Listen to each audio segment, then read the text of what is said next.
Empezamos con la apocalíptica.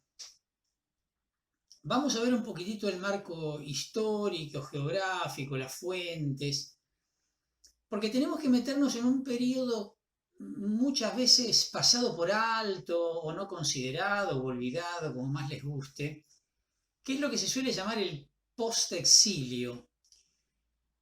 El destierro en Babilonia fueron 10 años que aniquilaron a Judá entre el 597 y el 587, previos al destierro, me refiero, ¿no? Eh, Representan simbólica y realmente el fin de Israel, pero a su vez, junto con el fin de Israel, representan el nacimiento del judaísmo. Solemos tener la tentación de considerar el Antiguo Testamento como los profetas, las tradiciones del Pentateuco, las grandes instituciones, el sacerdocio, la monarquía, el profetismo, los sabios, el movimiento de sabiduría, los sabios antiguos. Y de ahí vamos directamente al Evangelio de Jesús. Pero en el medio hubo mucho camino y mucha transformación que la tenemos que tener en cuenta porque es el ámbito donde va a surgir justamente la apocalíptica. Pongo un ejemplo, visiones encontradas respecto de la ley. Dos autores famosísimos. Sanders, por ejemplo, miren lo que dice. La estructura fundamental del Pentateuco no es la de un código legislativo, sino más bien la de un relato. La Torá es esencialmente una historia que narra los orígenes del antiguo Israel. Miren lo que dice Henry Cassels, otro renombrado biblista. El Pentateuco fue canonizado y transmitido como si fuera una ley, la Torá de Israel. Sería por lo tanto un error buscar allí ante todo una historia. Dos autores con dos perspectivas casi opuestas, ¿no? Los evangelios y otros escritos del Nuevo Testamento apoyarían más bien la posición de Cassels, ¿no? Aun cuando la conciencia histórica sigue siendo poderosa.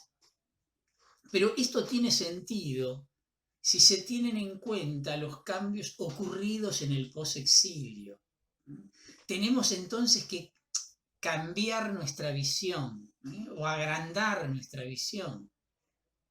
Los profetas van a ser releídos en este periodo. Las tradiciones del Pentateuco se van a convertir en la Torá. Las instituciones van a ser remodeladas o algunos incluso desaparecerán. Los sabios antiguos serán completados. Todo esto ocurre en la era posexílica. Este judaísmo del posexilio que nombrábamos recién, es poliforme, está fraccionado en múltiples corrientes que se irán conformando en este periodo hasta llegar a los tiempos de Jesús. En los tiempos de Jesús nos vamos a encontrar con fariseos, saduceos, herodianos, esenios, bautistas, celotas. Por eso tendremos que tener en cuenta las fuentes de este periodo, lo que decía al principio, sean bíblicas o no, también las extrabíblicas. Otro elemento que vamos a tener que tener en cuenta, muy poderoso, va a ser la destrucción de Jerusalén en el año 70, en el año 70 de nuestra era, digo ya, ¿no? Bajo la corriente de los fariseos, con Johanan ben Zakkai, se reestructura el judaísmo dándole una fisonomía única y monolítica, sin espacio para otras corrientes, lo que vamos a conocer como el judaísmo rabínico. En ese tiempo, justamente, después de la destrucción del año 70, va a ser cuando se establezca el canon judío, que va a excluir toda la literatura en lengua griega, que esto para nosotros va a ser muy importante. Lo interesante es que eso se da recién en el siglo I de nuestra era. Antes no era así.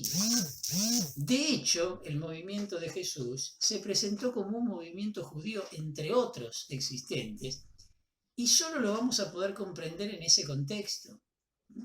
El joven cristianismo fue el que conservó y transmitió los escritos judíos de lengua griega que habían sido descartados por los fariseos, por el judaísmo rabínico. Por lo tanto, hay que ampliar todavía más la mirada. Estos profetas releídos, ese Pentateuco, hecha Torá, etcétera, etcétera, que dijimos recién, va a dar origen a los movimientos judíos dentro de los cuales va a surgir el movimiento de Jesús, que sí, luego terminará conformando estos dos grandes grupos que quedarán perfectamente definidos, el judaísmo rabínico por un lado y el cristianismo naciente por el otro, a partir del Evangelio de Jesús. Por eso es que tenemos que poner los ojos sobre este tiempo. Vamos a plantear primero el marco geográfico e histórico del posexilio. Empecemos por el territorio. El territorio de Judea corresponde a ¿qué? De las famosas 12 tribus de Israel, corresponde solamente a la tribu de Judá y Benjamín.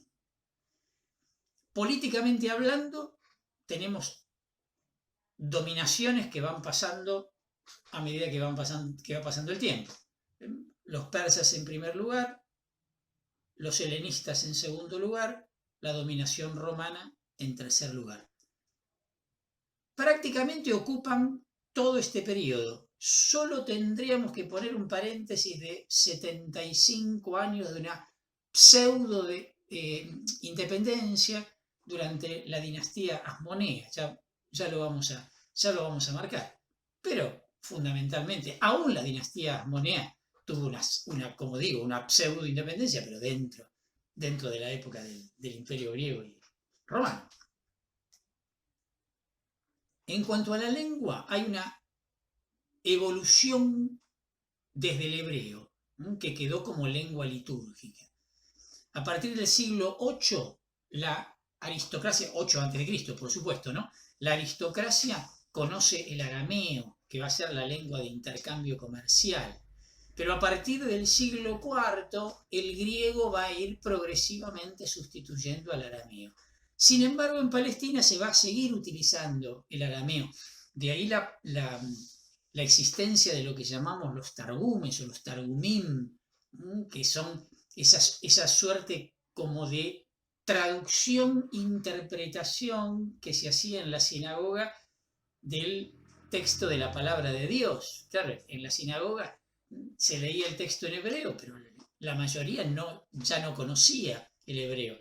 Entonces, quien leía tenía que traducir algo muy parecido a lo que es nuestra homilía, pero que son textos muy valiosos porque nos muestran cómo se interpretaba, de hecho, la palabra de Dios en el contexto que nos interesa a nosotros, en el contexto del Nuevo Testamento, en el contexto del siglo I antes y I después de Cristo, ¿no? Especialmente. Samaria, que la tenemos como vecina, era una provincia persa despreciada por los judíos. Miren, leo en el segundo libro de los Reyes, capítulo 17, versículo 24 en adelante, ¿no? El rey de Asiria hizo venir gente de Babilonia, de Kut, de Abá, de Hamat y de Sefarbaim, y la estableció en la ciudad de Samaria en lugar de los israelitas. Ellos tomaron posesión de Samaria y ocuparon sus ciudades. Pero cuando comenzaron a establecerse en ese lugar, no veneraban al Señor y el Señor envió contra ellos leones que hicieron una masacre.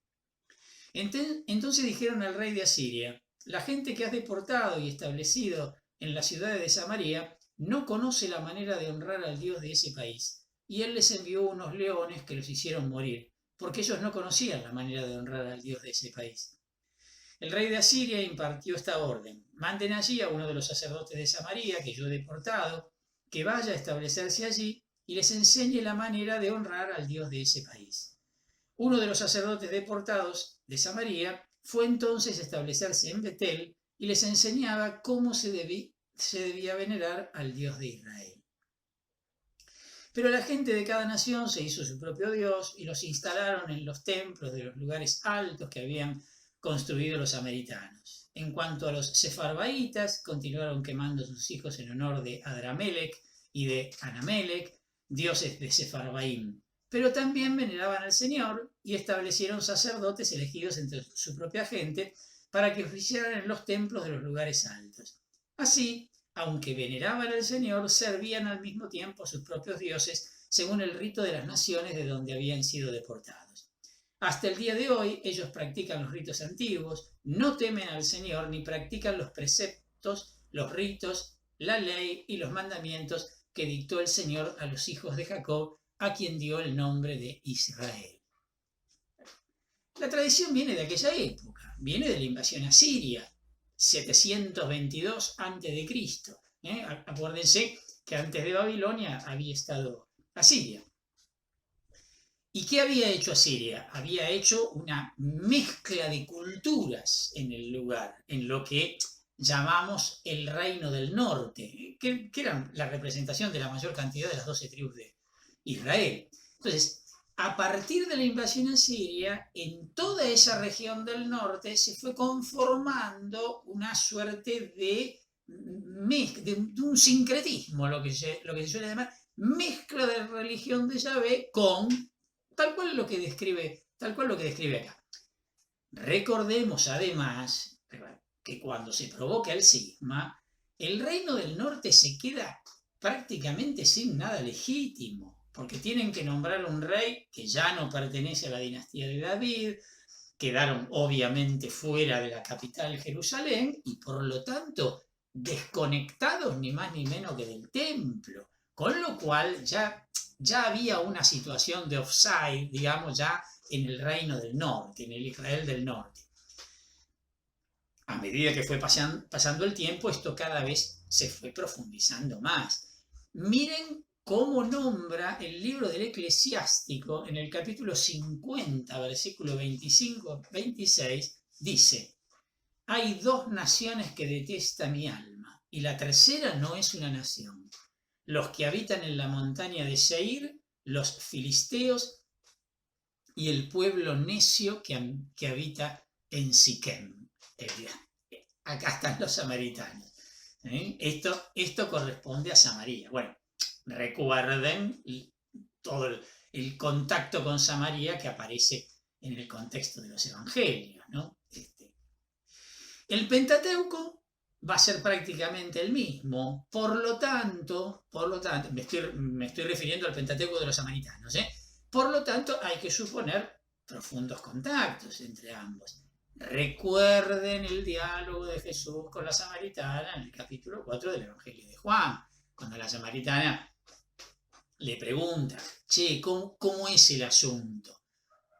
Nosotros decimos que Dios está en el monte Garizim, ustedes dicen que está en el templo de Jerusalén.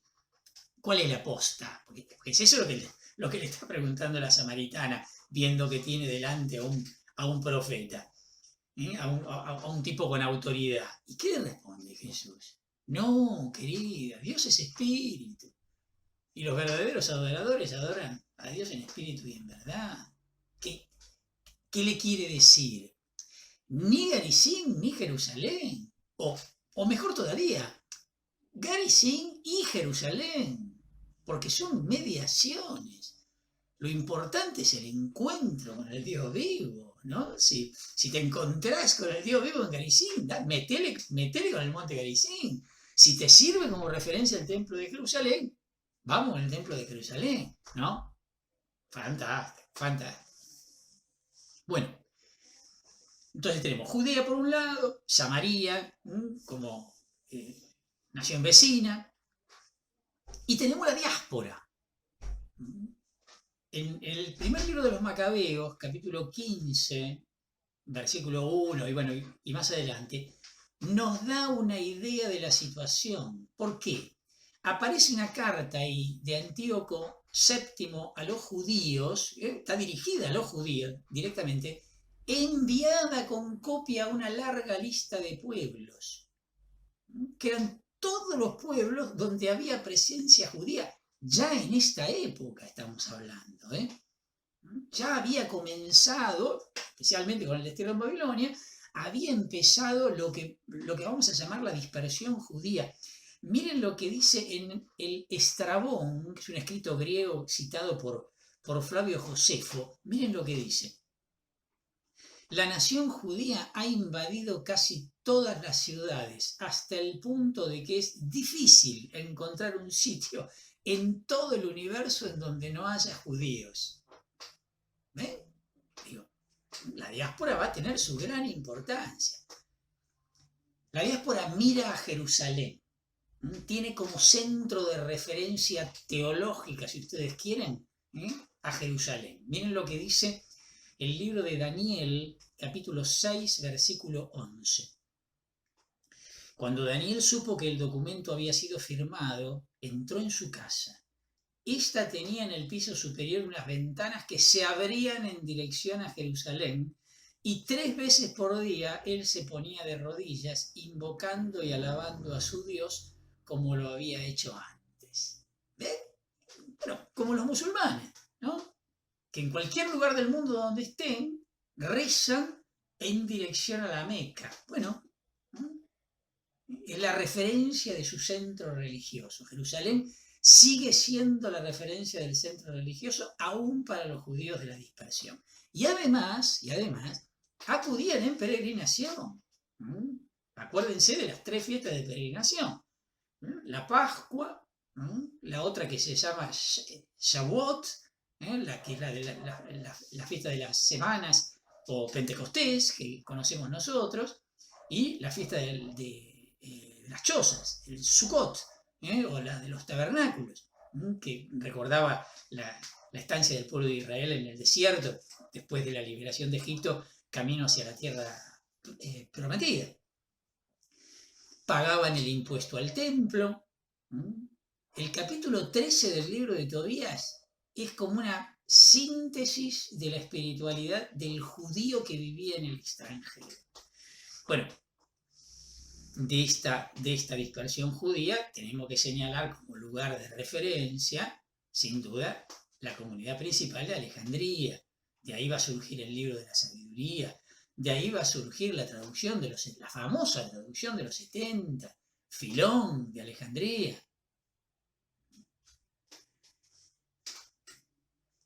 Como contexto, al principio decíamos, la importancia del destierro en Babilonia. El destierro en Babilonia simbólicamente fue la matriz del judaísmo. En el destierro en Babilonia va a ser donde finalmente se comprenda el mensaje de Jeremías. Va a ser la ocasión donde Ezequiel se convierta en el guía del pueblo y encienda fundamentalmente la esperanza. Ahí me gusta decir simbólicamente, ¿no?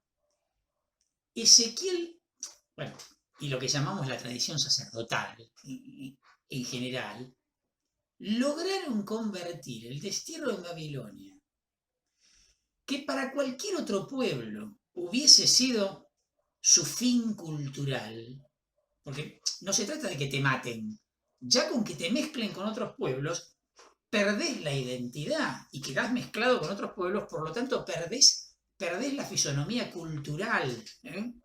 A esto me estoy refiriendo. No solo que conservaron esa identidad, sino que lograron hacer del destierro en Babilonia una suerte de retiro espiritual, del cual volvieron como con más fuerza, volvieron con una nueva identidad. Bueno, esto que decíamos, ¿no? Que es el fin del antiguo Israel y el comienzo del judaísmo. Bueno, esto va a estar apoyado en pilares muy firmes, a partir del código sacerdotal, la circuncisión, el sábado. Bueno, ya vamos a hablar de esto porque esto es clave, ¿no? En ese mismo contexto, el segundo Isaías, ¿se acuerdan la parte que va del libro de Isaías, del capítulo 40 al capítulo 55? Ilusionado con Ciro, el rey persa, anuncia un nuevo éxodo. El segundo Isaías habla de Ciro como del Mesías, como el Mesías enviado por Dios, para volver a liberar a su pueblo de esta nueva esclavitud que representó el destierro en Babilonia. Y canta el regreso como si fuera un nuevo éxodo, concretamente. Bueno, este es el mundo del destierro. Después del destierro arranca lo que llamamos el período persa, que lo ubicamos entre el 538 a.C. hasta el 333, en donde va a coincidir con el comienzo del período griego. El retorno a la tierra, antes que nada, digámoslo, fue un retorno mezquino. Voy a leer del libro de Esdras, capítulo 1, versículo 1 al 6. En el primer año de Ciro, rey de Persa, para que se cumpliera la palabra del Señor pronunciada por Jeremías, el Señor despertó el espíritu de Ciro, rey de Persia, y éste mandó proclamar de viva voz y por escrito en todo su reino. Así habla Ciro, rey de Persia. El Señor, el Dios del cielo, ha puesto en mis manos todos los reinos de la tierra y me ha encargado que le edifique una casa en Jerusalén de Judá. Si alguno de ustedes pertenece a ese pueblo, que su Dios lo acompañe y suba a Jerusalén de Judá para reconstruir la casa del Señor, el Dios de Israel, el Dios que está en Jerusalén.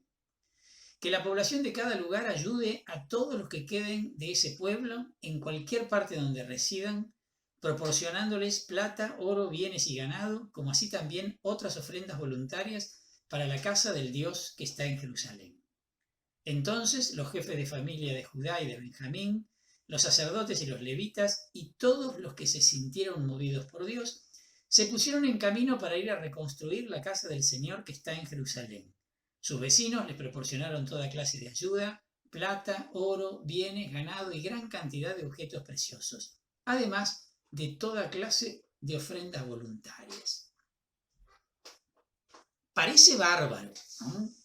El canto de esperanza del segundo Isaías con este tema de Ciro venía con otra política, los persas venían con una política más moderna, no eran como los asirios que mezclaban las culturas para romperlas, para que todos los dominados fueran pocos y estuvieran en el extranjero, ¿sí? No estuvieran en su tierra y además fueran pocos. No, los persas eran mucho más modernos. ¿Querés volver a la tierra? Volvé, tranquilo, no te hagas ningún problema. ¿Querés volver a tus costumbres? Volvé. ¿Querés volver a tus dioses? Volvé. ¿Querés reconstruir el templo?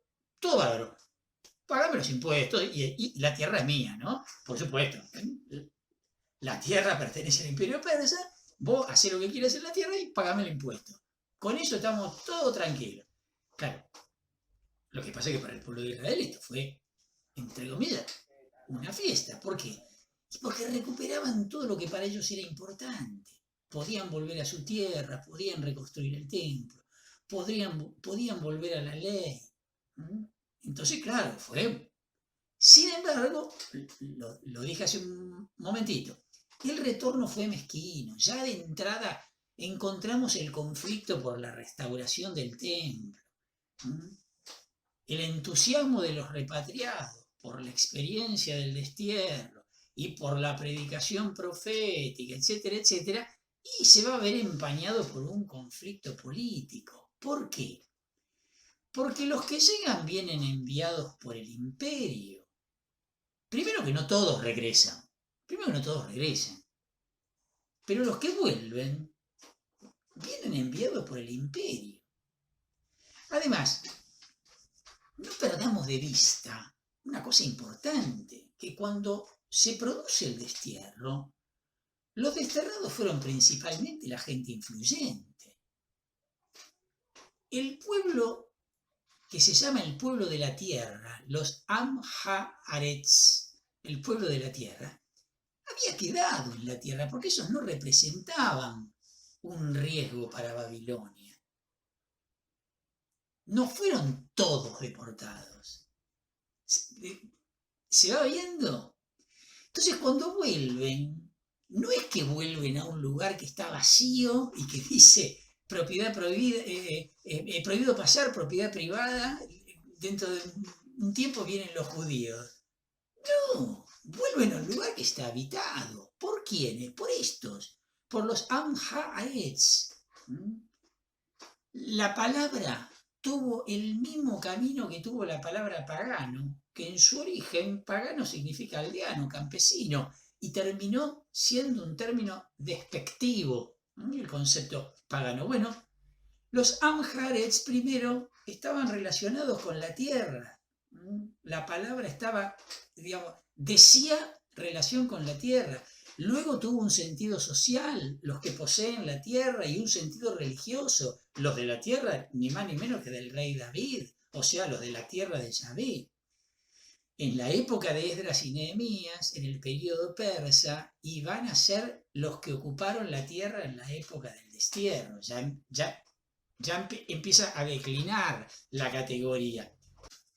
O sea, opuestos al pueblo de Judá, que se supone que las verdaderas autoridades del pueblo de Judá son los que estaban deportados y son los que ahora están viniendo. Bueno, el término termina designando a gente de pureza dudosa, que no pagan el diezmo, que ignoran la ley, etcétera, etcétera, etcétera.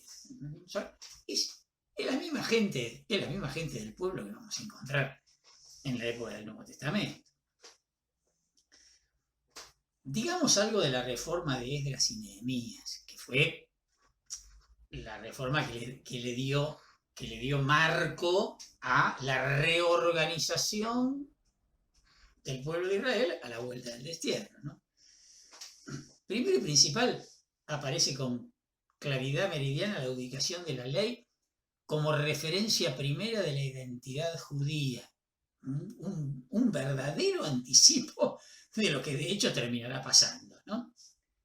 A ver, los reformadores no pertenecen a la población arraigada en la tierra, esto que decíamos recién, sino que representan un grupo que tiene un programa religioso que está apoyado políticamente, y ni más ni menos que por el imperio. Digámoslo con todas las letras. Por primera vez, la dirección espiritual no corresponde a los de la tierra, sino a los del mensaje. Todo entre comillas, ¿eh? Los de la tierra, ¿eh?, pasan a ser los del mensaje. O sea, la palabra profética, anticipo, como decía recién, de lo que va a terminar siendo el judaísmo rabínico. Falta un montón de tiempo para que pase eso, pero va a terminar así. Escogen el camino del etnocentrismo, el tema de la pureza de la raza, todos los extranjeros afuera, acá estamos los circuncisos, allá están los... Construimos una muralla con todo lo que significa simbólicamente la construcción de una muralla. Condena de los matrimonios mixtos. Miren lo que va a decir Esdras 9:1-2. Una vez terminado todo esto, se me presentaron los jefes para decirme: el pueblo de Israel, los sacerdotes y los levitas no se han separado de la gente del país que practica cosas abominables. Los cananeos, los hititas, los pericitas, los jebuseos, los amonitas, los moabitas, los egipcios y los amorreos. Al contrario, se casaron y casaron a sus hijos con mujeres de esos pueblos, y así la raza santa se ha mezclado con la gente del país. Miren la expresión, ¿eh? Los jefes y los magistrados fueron los primeros en participar de esta tradición. Miren el clima. Capítulo 10, versículo 2 en adelante. Entonces Secanías, hijo de Legiel, de los hijos de Elam, dijo a Esdras: hemos traicionado a nuestro Dios al casarnos con mujeres extranjeras de la gente del país.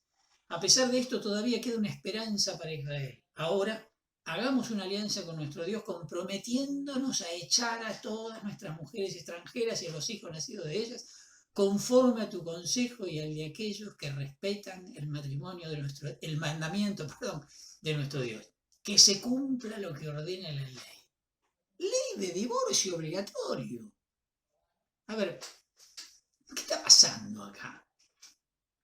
El destierro no se sabía si iba a terminar.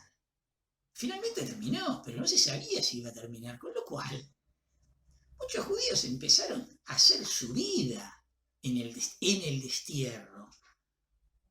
Y haciendo su vida, bueno, tal cual que dice acá, se casaron con mujeres del lugar, tuvieron hijos con mujeres del lugar. Bueno, miren ahora cuál es la política. Dicho rápidamente, si querés volver, volvés solo. A tu mujer pagana y a tus hijos paganos los vas a dejar allá. Y si no te querés divorciar, te quedás en donde estás viviendo. Pero vos a la Tierra Santa no volvés. Esto es lo que está pasando, ¿eh? Ahora, a nosotros nos parece, momentito. No es tan llamativo. Tenemos un ejemplo vecino, el de los atenienses. Decreto de Pericles, año 450 a.C. Estamos ahí, estamos en zona y tiempo. Estamos en zona y tiempo. Estos son vecinos. Reconocía atenienses solo los nacidos de padre y madre ateniense. O sea, no es tan raro esto que estamos planteando. Es raro para nosotros, pero no es tan raro. ¿Cuáles son las manifestaciones bíblicas de este contexto? Geniales. Hay 2 libritos en el Antiguo Testamento que son una joya y que representan una caricatura. A mí me gusta decir, son como la revista Barcelona de la época. Dicho simbólicamente, ¿eh? Uno de ellos es el librito de Ruth. ¿Lo tienen el librito de Ruth? Una historia re linda de una moabita, o sea, una mujer de Moab, casada con un judío y que queda enganchada con la familia de su marido difunto, porque ama el judaísmo y se va a vivir con la suegra. Historia lindísima, y que termina casándose con otro que la toma, un tal Boaz. Una historia de amor, una novela de la tarde. Re lindo. Hasta los últimos versículos. En los últimos versículos tiene un misil impresionante. Los últimos, literalmente, ¿eh? Ruth se casa con Boaz y tienen un hijo que se llama Obed. Obed, a su vez, tiene un hijo que se llama Jesé. ¿Y quién es Jesé? El papá de David. Saquen cuentas para atrás. Esto quiere decir entonces que la bisabuela de David era pagana.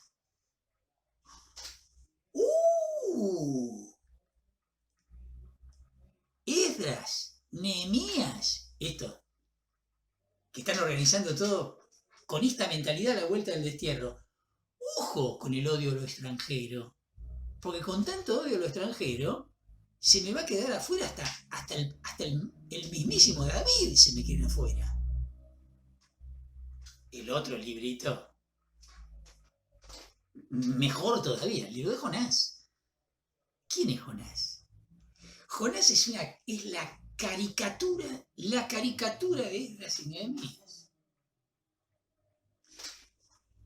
Jonás es un profeta al que Dios lo manda a predicar a Nínive. ¿Nínive qué es? La capital del enemigo. La capital del enemigo. Es equivalente a decir anda al infierno a predicar para ver si se convierte el demonio, lo mismo. Y el tipo no quiere saber nada. No quiere saber nada porque no le interesa la suerte de Nínive. Anda a predicar porque yo la voy a destruir. Destruirla. Y se va para otro lado. Ya saben cómo es la historia, ¿no? Se lo traga una ballena y lo escupe en dirección a Nínive, como diciendo, macho, anda. Y bueno, comienza a predicar a disgusto, comienza a predicar en Nínive, pero, de algún modo, en el fondo está predicando la destrucción. Y para su sorpresa, el rey de Nínive, con todo el pueblo y los animales, tiene una comicidad el libro de Jonás, los animales se visten de sayal, se visten de túnica y hacen ayuno, no comen, y se arrepienten. Y Dios los perdona. Y entonces Jonás se enoja y dice, yo sabía que vos eras un Dios rico en misericordia, que eras compasivo y que nos ibas a perdonar. Por eso yo no quería ir a predicar a Nínive. Y Dios le dice, pero... Termina con otro ejemplo donde le hace ver su necedad y le dice, ¿cómo no me voy a compadecer de Nínive donde hay un montón de miles de personas que viven y hay un montón de animales? Ese es el último versículo del libro de Jonás, donde hay un montón de personas y un montón de animales. El libro de Jonás muestra claramente que ni siquiera Nínive se salvó porque se arrepintieron. No, el verdadero motivo de la salvación de Nínive es porque Dios los quiere, porque son sus hijos, porque son sus criaturas, porque son la obra de sus manos como todo lo que existe, por otra parte. Buenísimo. El libro de Jonás dice, Dios es el Dios de todos los seres humanos. Y Esdras y Nehemías dice, Yahvé es nuestro Dios. Eso es lo que dice Esdras y Nehemías. Fantástico, fantástico. Bueno, Jonás es el hermano mayor de la parábola del Padre Misericordioso, que está celoso porque Dios perdona al atorrante. Increíble, increíble. Bueno, estas dos obras son de esta época. Son una crítica furibunda a esta mentalidad, a la mentalidad de Esdras y Nehemías, a los que reorganizan la vida nacional a la vuelta del destierro. Dije al principio, retorno mezquino. Miren lo que dice el libro de Nehemías, capítulo 9, versículos 36 y 37. Mira que hoy estamos esclavizados. Sí, somos esclavos aquí, en el país que diste a nuestros padres para que gozáramos de sus frutos y de sus bienes. Sus abundantes productos son para los reyes que tú nos has impuesto a causa de nuestros pecados, y ellos disponen a su arbitrio de nuestras personas y nuestro ganado. ¿En qué opresión hemos caído? Lo que les decía hace un ratito, ¿pudieron volver a la tierra? Sí. ¿Pueden reconstruir el templo? Sí. ¿Pueden vivir según la ley de Moisés? Sí. Pero siguen siendo esclavos. La tierra no les pertenece. Y el fruto de la tierra no es para ellos. Es para sus dominadores. Interesante, ¿eh? Interesantísimo lo que está pasando acá. Podríamos seguir y seguir. Paramos acá. Periodo persa. Vamos a pasar ahora al periodo helenista, que en realidad es el que más nos interesa, ¿eh? Es el que más nos interesa, es donde se va a desencadenar el tema. No perdamos de vista que estamos yendo a buscar la apocalíptica, ¿eh? No perdamos de vista ahí. El periodo helenista, entonces, decimos que va del 333 al 63 antes de Cristo, siempre. Primero planteemos las fuentes que tenemos de este periodo. Así como hablábamos recién de Esdras y Nehemías, bueno, las fuentes que tenemos. Tenemos fuentes directas. Primero y segundo libro de los Macabeos. Algo de los dos juntitos. Pertenecen al grupo de los deuterocanónicos. O sea, son dos de los libros descartados por los judíos. ¿Por qué? ¿Cuáles son las causas? En primer lugar, porque se conservan en lengua griega, independientemente de la lengua original en que hayan sido escritos. De hecho, no se conserva el texto en hebreo, con lo cual, listo, fuera. Para el judaísmo rabínico esto va a ser definitivo. Pero además, tenemos que agregarle el descrédito de la dinastía asmonea, que ensalzan estos libros, y además también la escasa antigüedad de los textos. Son de los textos más tardíos del Antiguo Testamento. Para los cristianos todo lo contrario. ¿Por qué? Y en estos libros vamos a encontrar, especialmente el segundo de los Macabeos, ¿no?, una importante reflexión sobre el martirio, que la comunidad cristiana esto le va a venir bárbaro, teológicamente hablando. Un modelo de lucha contra el paganismo en el marco de las persecuciones, más todavía. Y ni que hablar, aparecen temas como la resurrección, la retribución y la intercesión por los muertos. Temas que van a ser importantes en la predicación cristiana. 2 palabras del primer libro de Macabeos. Es traducción de un original semita. El tema es que el original semita no está, desapareció. La redacción final la tenemos que ubicar en los últimos años del siglo II. Tiene un plan casi cronológico, diríamos. Al principio las conquistas de Alejandro y de sus sucesores, ahora vamos a decir algo de eso, la persecución de Antíoco IV Epífanes, las hazañas de Matatías y sus hijos, Judas, Jonatán, Simón, y termina con la subida al poder de Juan Hircano, el hijo de Simón, en el año 134. Se trata claramente de un documento partidista que busca legitimar la dinastía asmonea. Claramente. El segundo libro de los Macabeos es un resumen de 5 volúmenes escritos por Jasón de Cirene en griego. Miren lo que dice segundo libro de los Macabeos, capítulo 2, versículo 19 en adelante. Dice: la historia de Judas Macabeo y sus hermanos, de la purificación del gran templo y de la dedicación del altar, así como las guerras contra Antíoco Epífanes y su hijo Eupátor, y las manifestaciones celestiales a los que combatieron valerosamente en favor del judaísmo, los cuales, siendo tan pocos, saquearon todo el país, expulsaron las hordas extranjeras, recuperaron el santuario célebre en todo el mundo, liberaron la ciudad y restablecieron las leyes que estaban en peligro de ser abolidas, porque el Señor en su gran benignidad se mostró propicio con ellos. Todo esto ha sido expuesto en 5 libros por Jasón de Cirene, y nosotros intentaremos resumirlo en uno solo.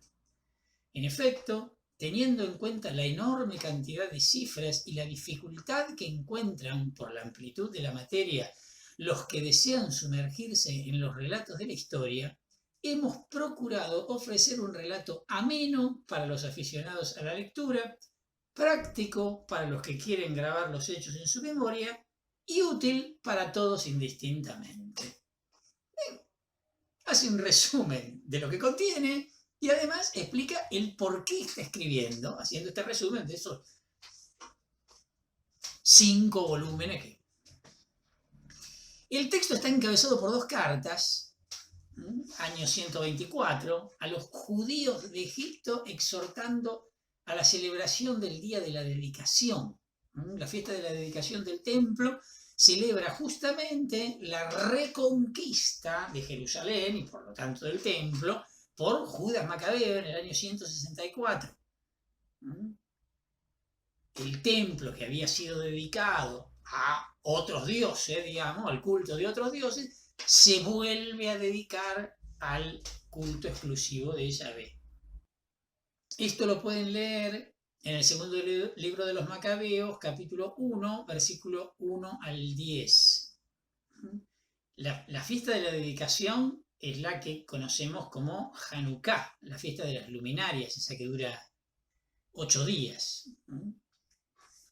Aquí está llamada fiesta de las chozas, porque ambas festividades se celebraban con ritos semejantes, pero en realidad son 2 fiestas distintas.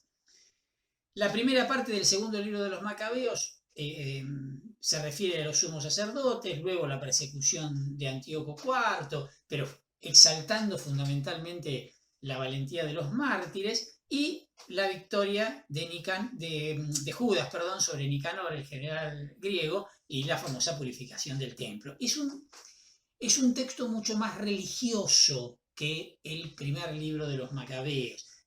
los dos sustancialmente se refieren a lo mismo, ¿eh? No es que el primer libro de los Macabeos cuenta la primera parte de la historia y el segundo libro la segunda parte de la historia. No, no, no, no. Los dos hablan de lo mismo, cada uno desde su perspectiva.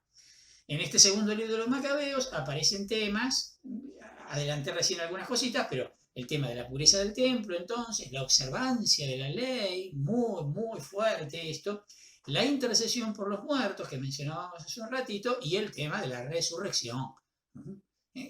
Aparece claramente expresada la idea de la resurrección como retribución por parte de Dios, ¿no? A los justos. De la misma época, no perdamos de vista, estamos describiendo las fuentes, lo tenemos a Flavio Josefo, especialmente una obra de Flavio Josefo que se llama Las Antigüedades Judías. Sigue sustancialmente a el primer libro de los Macabeos, pero sin embargo no es, digamos, no es que es una copia, pero sigue sustancialmente al primer libro de los Macabeos. De la misma época también tenemos el libro de Daniel, un libro profético sapiencial, podríamos decir. Tiene cosas de literatura profética, tiene cosas de literatura sapiencial. El marco histórico del libro de Daniel parece ser la corte neobabilónica. Tiene dos secciones en realidad. Ya vamos a hablar un poquito más adelante de esto. Tiene dos secciones. Una sección más de corte sapiencial, como les decía recién, los primeros 6 capítulos, y tiene otra sección que va del capítulo 7 al capítulo 12, que va a inaugurar ni más ni menos que lo que nos interesa a nosotros, que es el género literario apocalíptico, con unas visiones de Daniel sobre el juicio de las naciones. Esto, lo que va del 7 al 12, es lo que nos va a interesar especialmente. En estos capítulos se basan en los acontecimientos del siglo II y exponen una verdadera teología de la historia. Además es un libro, el libro de Daniel, que tiene la característica de haber sido escrito, de hecho, en 3 lenguas distintas. Tiene muchas partes en hebreo, pero también tiene muchas partes en arameo y, por supuesto, algunas partes en griego también. Esto como fuentes directas, que van a hablar de nuestro periodo. Después tenemos fuentes indirectas, de textos que provienen de la época, pero que no necesariamente se refieren al periodo.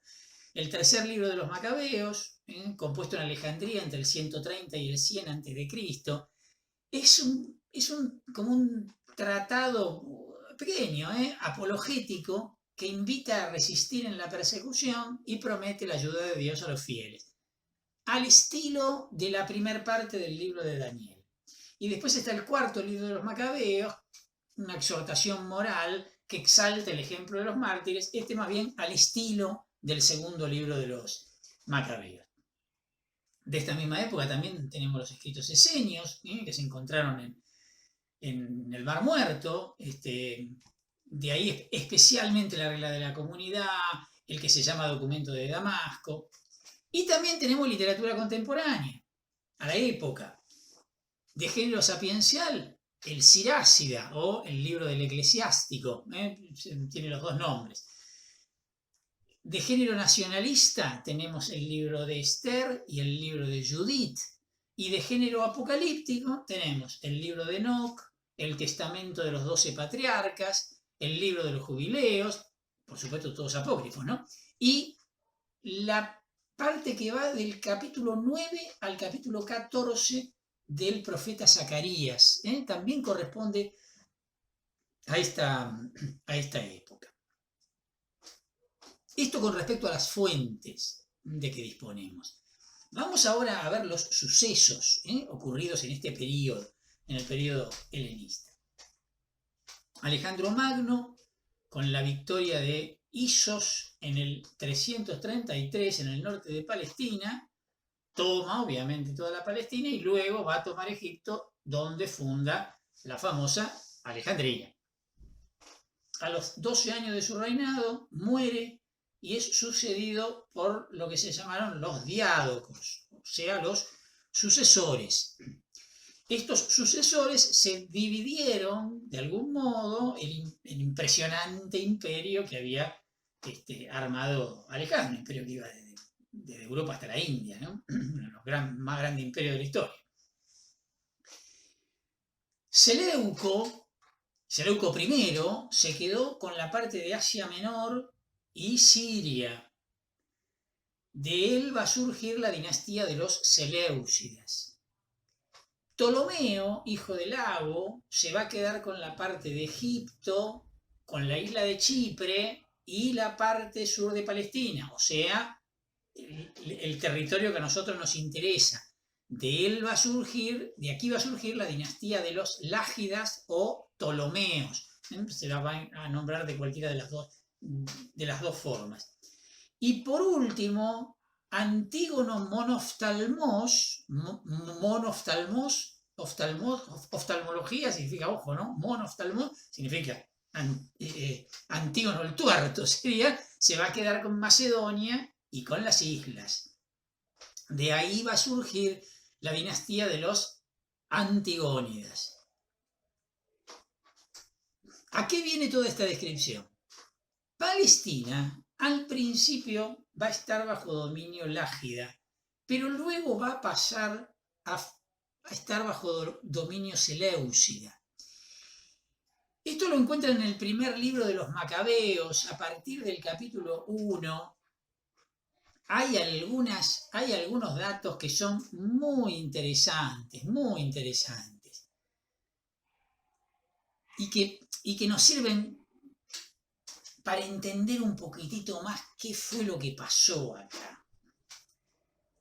Dice, Alejandro de Macedonia, hijo de Filipo, partió del país de Quitim y después de derrotar a Darío, rey de los persas y los medos, reinó en lugar de él, en primer lugar sobre la Hélade.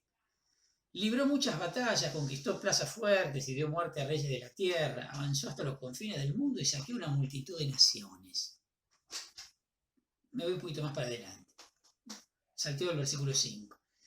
Después cayó enfermo y comprendiendo que iba a morir, convocó a sus generales, a los nobles que se habían educado con él desde su juventud, y antes de su muerte repartió entre ellos su reino. Alejandro murió después de reinar 12 años y sus generales se hicieron cargo del gobierno, cada uno en su propia región.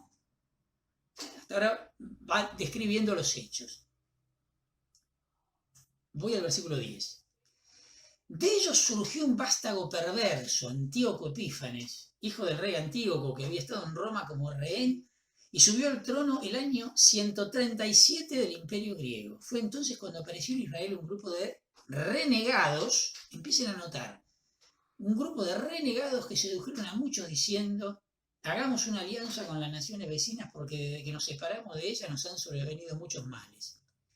Esta propuesta fue bien recibida y algunos del pueblo fueron enseguida a ver al rey y éste les dio autorización para seguir las costumbres de los paganos. Ellos construyeron un gimnasio en Jerusalén al estilo de los paganos, disimularon la marca de la circuncisión y renegando de la Santa Alianza se unieron a los paganos y se entregaron a toda clase de maldades. Miren cómo se van desarrollando los acontecimientos desde esta perspectiva, ¿no? Antíoco penetró arrogantemente en el santuario y se llevó el altar de oro, el candelabro con todas sus lámparas, la mesa de los panes de la ofrenda, los vasos de las libaciones. Saqueo total del templo de Jerusalén por parte de Antíoco. Versículo 41. El rey promulgó un decreto en todo su reino ordenando que todos formaran un solo pueblo y renunciaran a sus propias costumbres.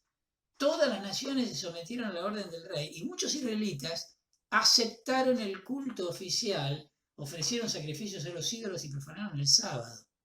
Además, el rey envió mensajeros a Jerusalén y a las ciudades de Judá con la orden escrita de que adoptaran las costumbres extrañas al país, los holocaustos, los sacrificios y las libaciones.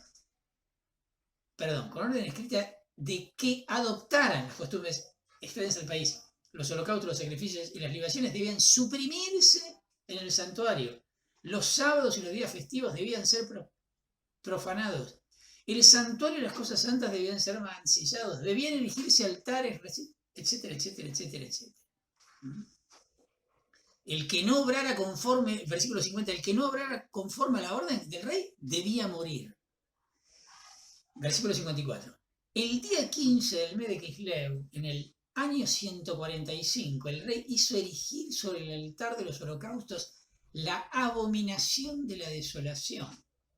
No sabemos qué es esto, pero se supone que o consagró el altar a Zeus o puso una estatua de Zeus. Algo inaudito para un judío. Versículo 56. Se destruían y arrojaban al fuego los libros de la ley que se encontraban, y el que se lo descubría con un libro de la alianza en su poder, o el que observaba los preceptos de la ley, se lo condenaba a muerte en virtud del decreto real. Versículo 60. A las mujeres que habían circuncidado a sus hijos se las mataba conforme al decreto, con sus criaturas colgadas al cuello. La misma suerte corrían los familiares y todos los que habían intervenido en la circuncisión. 62. Sin embargo, muchos israelitas se mantuvieron firmes y tuvieron el valor de no comer alimentos impuros, prefirieron la muerte antes que mancharse con esos alimentos y quebrantar la Santa Alianza, y por eso murieron.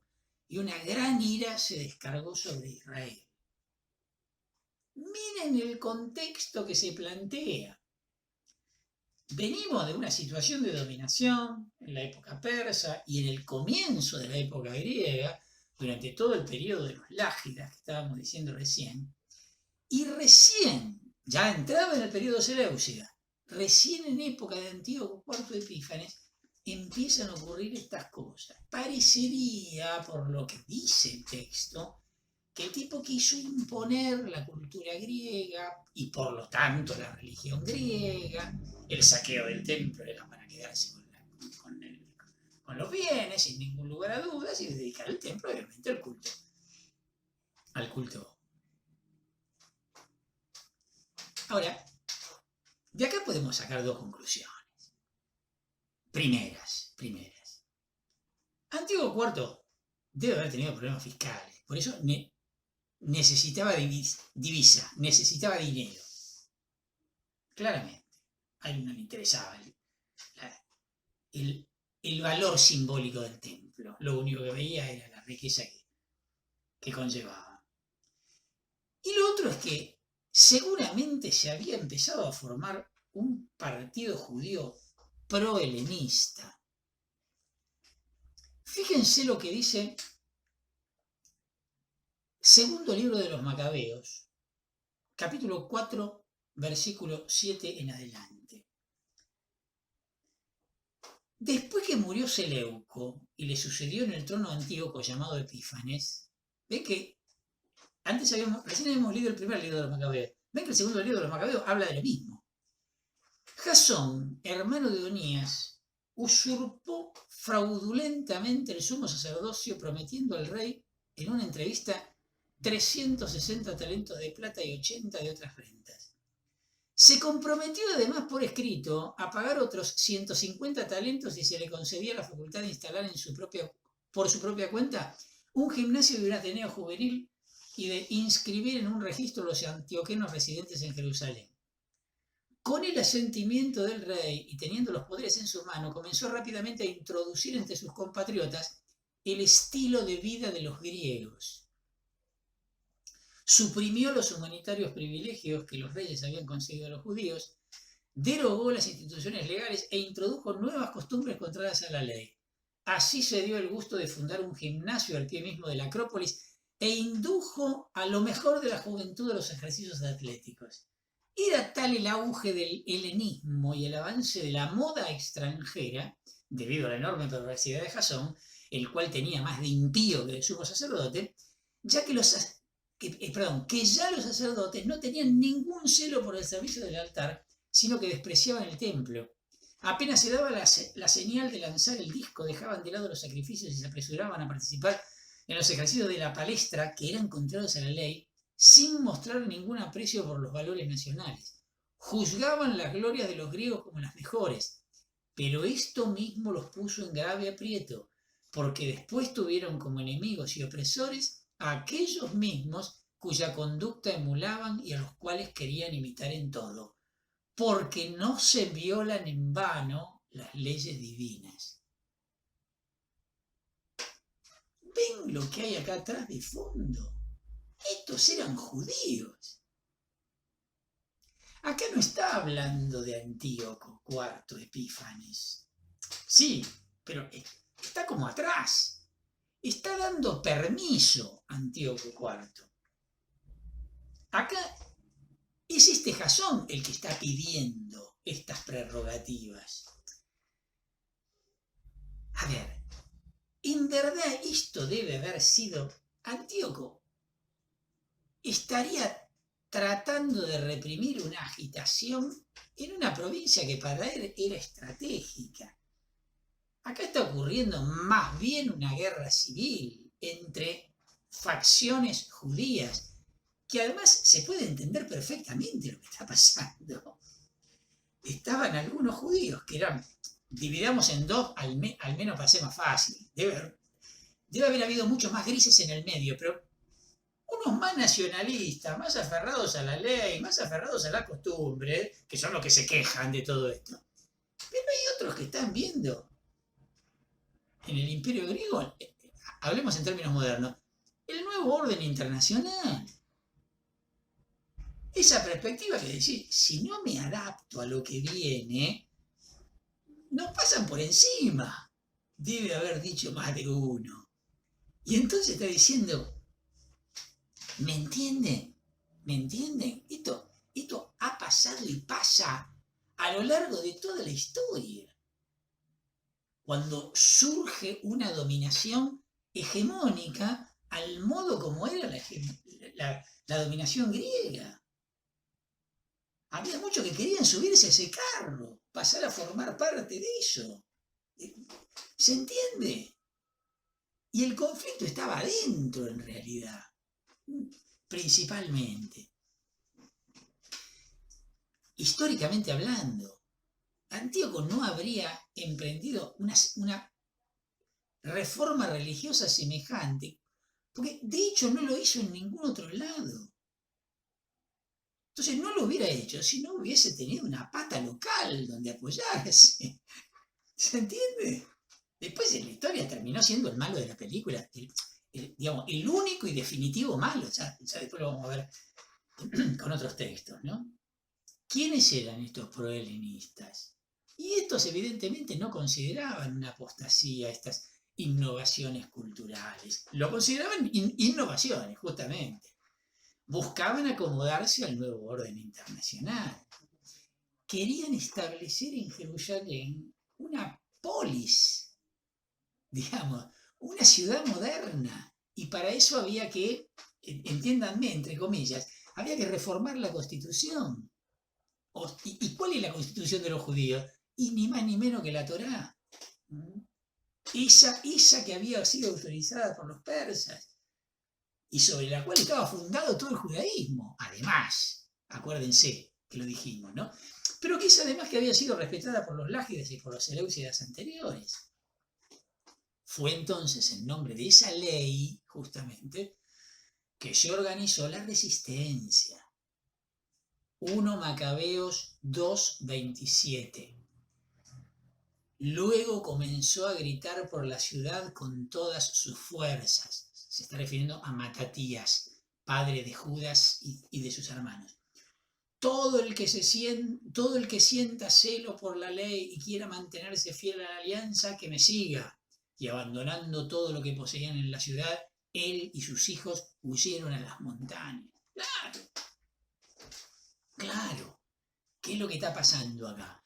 Contra un imperio no se puede luchar abiertamente. Solo se puede hacer con una guerra de guerrilla.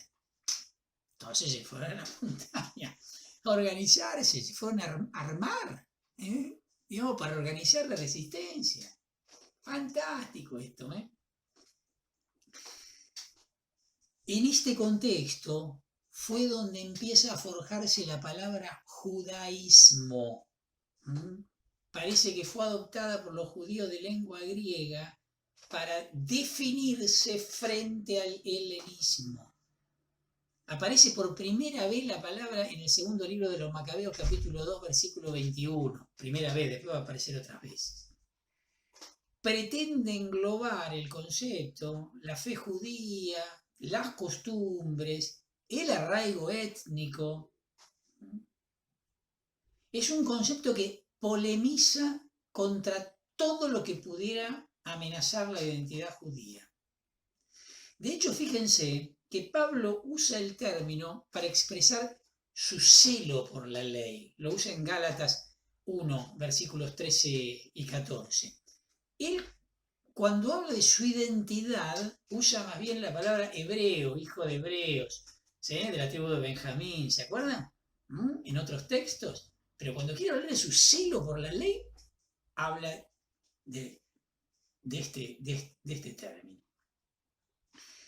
A este grupo, defensores de la ley, se van a unir los Hasidim, los hasideos, significa piadosos, Hasidim. Desde el comienzo se unieron a Matatías. Miren, en primer libro de los Macabeos, capítulo 2, versículo 42, dice: entonces se les unió el grupo de los hasideos, hombres valientes en Israel, todos ellos sinceramente fieles a la ley. Miren la descripción que se hace de ellos.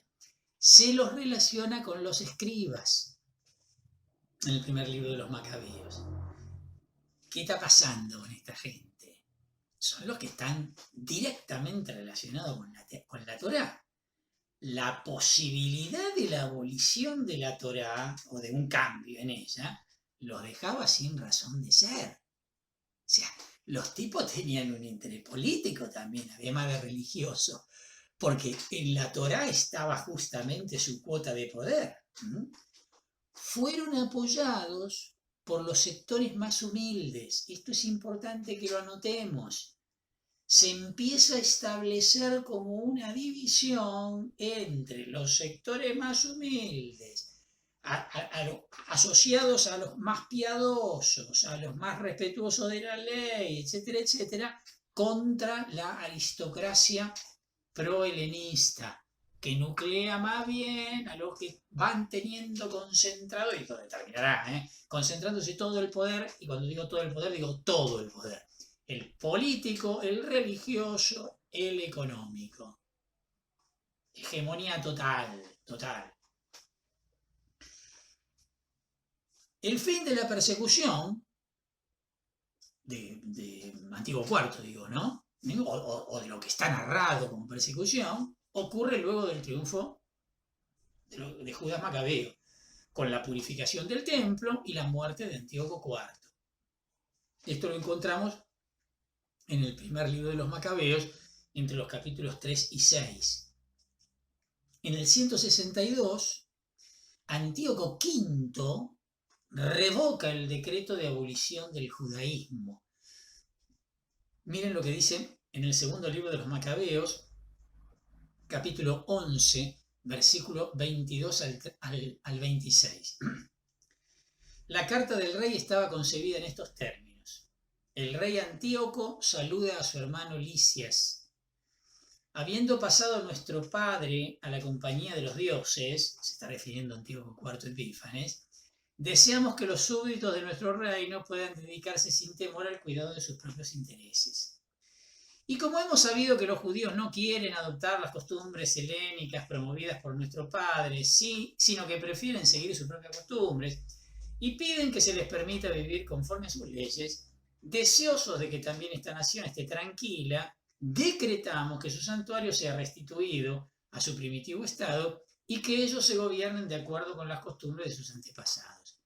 Por lo tanto, harás un buen servicio enviándoles una embajada de paz a fin de que, conociendo nuestra decisión, puedan vivir confiados y se dediquen de buen ánimo a sus propias ocupaciones. ¿Cómo bajó el clima, atemperó las cosas, se murió el padre y evidentemente viene con otra política, hace las paces.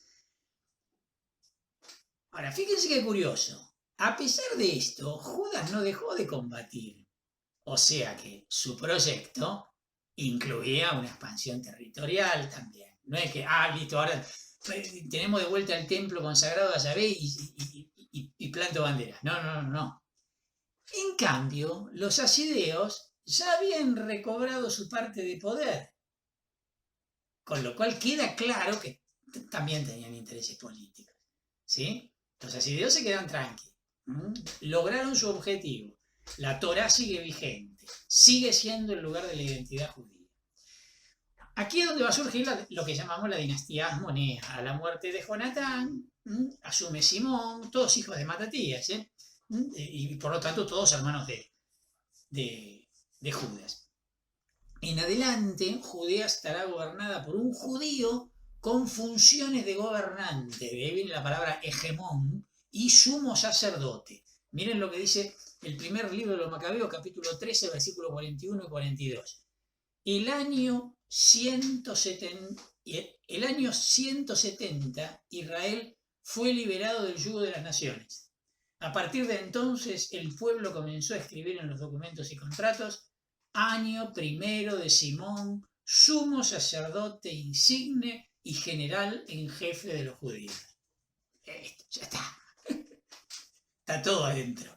Está todo adentro. O todo debajo de esta figura claramente hegemónica. Bueno, no los quiero cansar. Viene toda la dinastía Asmonea hasta que el periodo de la dinastía Asmonea llega a su fin cuando el famoso Herodes, Herodes el Grande, toma Jerusalén en el año 37 y pasa a ser su rey efectivo.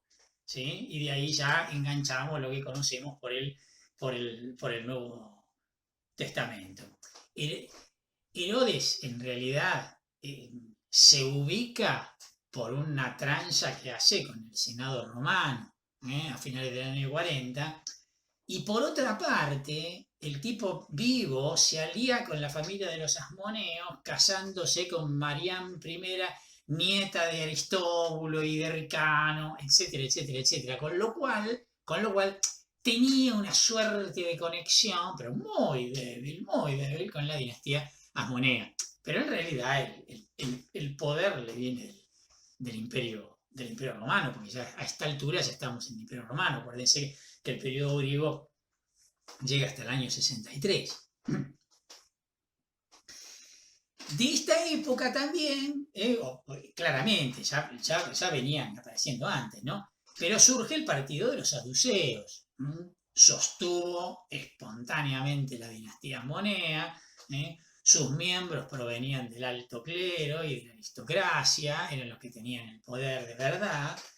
El nombre seguramente proviene de Sadoc, un sacerdote, ya vamos a hablar, un sacerdote de la época del rey Salomón. Desde el principio se presentaron como la oposición natural contra los fariseos. Primero por raíces sociales, aristocracia contra gente humilde, pero también por atenerse solo a la Torá escrita. Los fariseos eran custodios de toda la palabra de Dios, lo que llamamos la ley, los profetas y los demás escritos. Los saduceos reconocían solamente el valor de la Torá. Los esenios, para terminar el cuadro, ¿no? de los personajes que también van a nacer en esta época, son una derivación de los hasidim, casi diría como una derivación extrema de los hasidim, que justamente tan piadosos, y siendo que está todo descalabrado, el templo que es un comercio, los sacerdotes totalmente vendidos al poder, se retiran al desierto, a vivir en comunidad, en celibato, para vivir su fidelidad de manera excelente, ¿no? Bueno, y como les decía, entonces en el año 63 comienza el periodo romano. Afectó poco la fisonomía del judaísmo, porque el imperio romano fueron muy vivos los romanos. Normalmente los imperios lo que hacían era destruir al anterior y empezar de vuelta.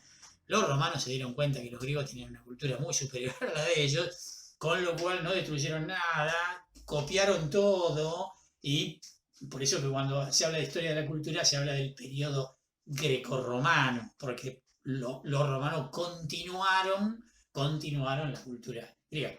Hasta los dioses tomaron, nada más le cambiaron los nombres al panteón griego, ¿no? Asumieron el panteón griego y le cambiaron los nombres. literalmente. Bueno, con lo cual la fisonomía del judaísmo no cambió mucho. Bueno, esto representa el alba en donde surgieron tanto, como dijimos al principio de todo, ¿no? El cristianismo por un lado y el judaísmo rabínico a lo largo o en la segunda mitad, digamos, del siglo I.